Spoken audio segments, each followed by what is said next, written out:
Good morning, afternoon, or evening, wherever you may be when you are tuning in. You're listening to Stephanie Peterson, and I'm going to be talking about HIV prevention in LGBT teens.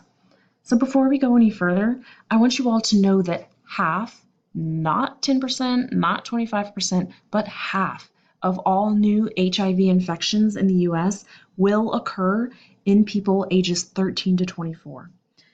So I recently reached out to an old high school friend of mine named Brad.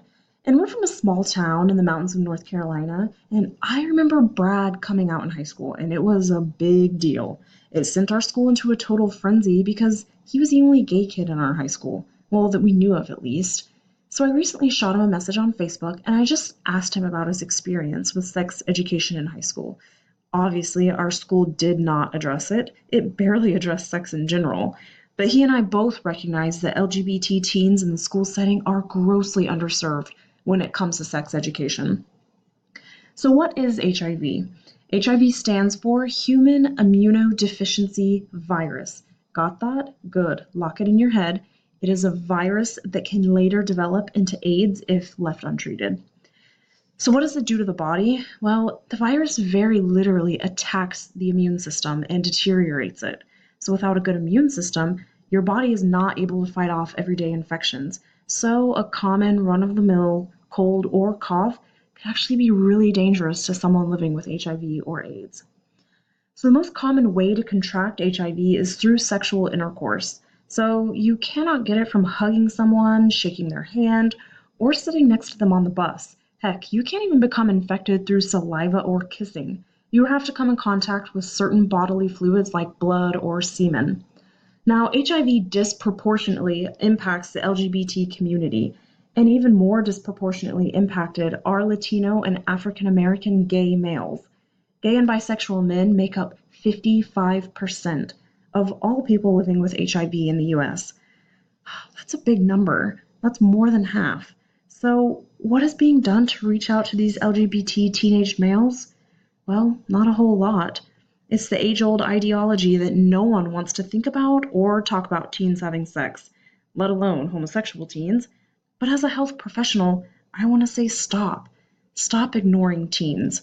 The truth of the matter is that teenagers are going to do whatever they want to do, and they need to be educated and prepared when the time comes.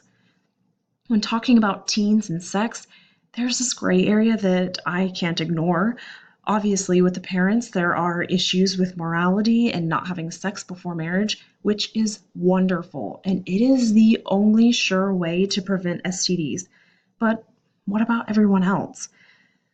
Now that we've discussed what HIV is, what it does to the body, and who it affects, let's talk about how to prevent it.